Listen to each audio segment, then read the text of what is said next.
श्रीराम जय जय राम।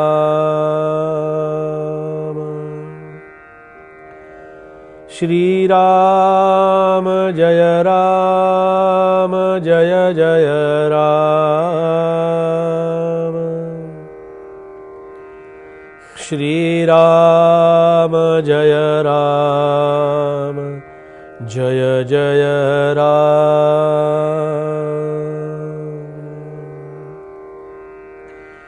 श्रीराम समर्थ श्रीराम। जे सर्व नाटकांतरकळा जाणीव स्फूर्ती निर्मळा, जयेचे स्वानंद सोहळा ज्ञानशक्ती श्रीराम।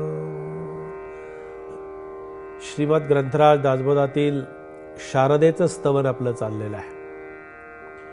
शारदेचं स्तवन अशासाठी आहे की आपल्याला याच्यातून काय समजावून घ्यायचं आहे, तर जे सर्व नाटक अंतरकळा असं ज्याचं आता वर्णन समर्थ करतायत, या विश्वाचं जे नाट्य चाललेलं आहे, काय नाट्य चाललंय? काही नाही, सूर्य उगवतोय, सूर्य मावळतोय, सूर्य उगवल्यानंतर मी जागा होतोय, मला जाग येते आहे, थोड्या काळानंतर दुपारच्या वेळेला माध्यानीला मला कुठेतरी भूक लागते आहे, मी अन्न सेवन करतो आहे, त्याच्यानंतर परत त्या सूर्यास्त होतो आहे, पुन्हा संध्याकाळ होते आहे, पुन्हा सगळी रात्र होऊन पुन्हा मी माझ्या विश्रांतीला जातो आहे। हे सगळं या देहाशी निगडीत असणारं नाट्य आहे। समजावून घ्या, हे नाट्य कशासाठी म्हटलं? नाटक पाहायला जेव्हा आम्ही जातो, नाटक किती वेळ चालतं?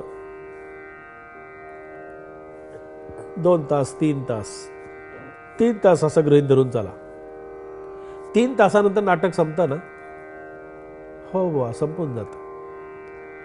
ते नाटक आम्ही पडद्यावरती पाहतो किंवा ते नाटक आम्ही कलाकारांच्या माध्यमातून पाहत असतो, ते कुठेतरी कालाच्या मध्ये कुठेतरी बांधलेलं असतं ना, कुठेतरी त्याला बंधन असतं। 3 तास 4 तास एवढं बंधन असतं। नाटक पाहण्यासाठी आम्ही जेव्हा जातो, 3 तासानंतर आम्हाला आता नाटक संपल्याची लगेच सूचना येते आणि आम्ही घरी निघून जातो। ते नाटक 3 तास चालतं आणि संपून जातं। या जीवनाचं नाटक माहिती नाही, कुणी जन्माला आल्यानंतर एका दिवसातच त्याचं नाटक संपून जातं, कुणी 30 वर्ष 40 वर्ष 25 वर्ष 50 वर्ष 60 वर्ष 70 वर्ष 80 वर्ष 90 वर्ष 100 वर्ष। कशाला कोणाचं आयुष्य कमी करायचं आपण? ठीक आहे, 100 वर्ष जगला, काय केलं 100 वर्षामध्ये? या जीवनामध्ये जन्माला आल्यापासून त्यांनी 100व्या वर्षापर्यंत त्याचं सगळं नाटक झालं।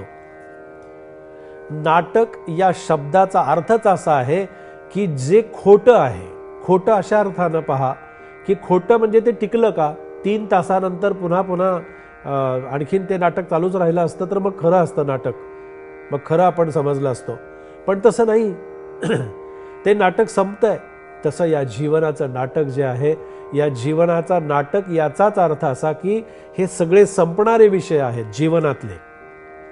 मग यातला आपल्याबरोबर येणारा विषय कोणता? तर शारदेच्या रूपानं आपल्यामध्ये असणारी जी स्फूर्ती आहे, आपल्यामध्ये असणारं जे चैतन्य आहे, आपल्यामध्ये असणारा जो ज्ञानप्रकाश स्वयंप्रकाश आत्मा जो आहे, या आत्म्याचं तत्व, आत्म्याचं प्रतिबिंब, आत्म्याचं स्वरूप म्हणजे ती शारदा माता आहे। याच्यासाठी समर्थ म्हणाले की जाणीव स्फूर्ती निर्मळा। जाणीव होते, आम्हाला कुठेतरी जाण्याची स्फूर्ती जेव्हा जागी होते ना आमच्या मनामध्ये, कुठेतरी जाण्याची प्रेरणा आम्हाला वाटते, कुठेतरी जावं असं वाटतं, फिरायला, बघायला, कुठेतरी आराम करायला, काही चांगलं दृश्य बघायला किंवा कुठेतरी आम्हाला बाहेर फिरायला, बाहेर जायला आवडतं। बाहेर गेल्यानंतर ती जाण्याची जी स्फूर्ती असते ना, बघा सुट्टी असेल ना लागून आलेली 2-3 दिवसाची, तर त्यावेळेला माणसं घरातून बाहेर पडतात, हे बघायला जा ते बघायला जा. ती पाहायला जाणारी जी स्फूर्ती आहे, जो आनंद आहे, त्या आनंदाचं नाव आहे शारदा, त्या स्फूर्तीचं नाव आहे शारदा. जावासं वाटणारी जी शक्ती आहे अंतःकरणातली, मनातली, ती मनातली शक्ती म्हणजे आहे शारदा. इतकं स्वरूप तिचं छान आहे. म्हणजे सर्व शक्तिमान असणाऱ्या, या देहाशी निगडीत असणाऱ्या घटनांची साक्षीदार म्हणून जिला म्हणता येईल, ती साक्षीदार आहे शारदा माता. आणि शारदा मातेचं वर्णन समर्थाने केलं की जयेचनी स्वानंद सोहळा ज्ञानशक्ती.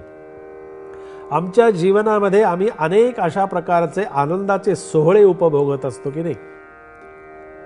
हा आनंदाचा सोहळा, आपल्या घरामध्ये लहान मूल जन्माला येतं, लहान मूल जन्माला आल्यानंतर त्याचं बारसं किती थाटामाटात होतं. हा आनंद सोहळा जो असतो ना, या आनंद सोहळ्याच्या पाठीमागची प्रेरणा शक्ती म्हणजे शारदा असते पहा. आणि ती प्रेरणा शक्ती आपल्याला अशा रीतीनं साधुत्वाच्या माध्यमातून भोगायची आहे, उपभोगायची आहे. ती शारदा आम्हाला अनुभवण्यासाठी आमच्यामध्ये असणारी साधुवृत्ती जागी झाली पाहिजे, साधक वृत्ती जागी झाली पाहिजे, साधकाचा भाव अंतःकरणामध्ये जागा झाला पाहिजे.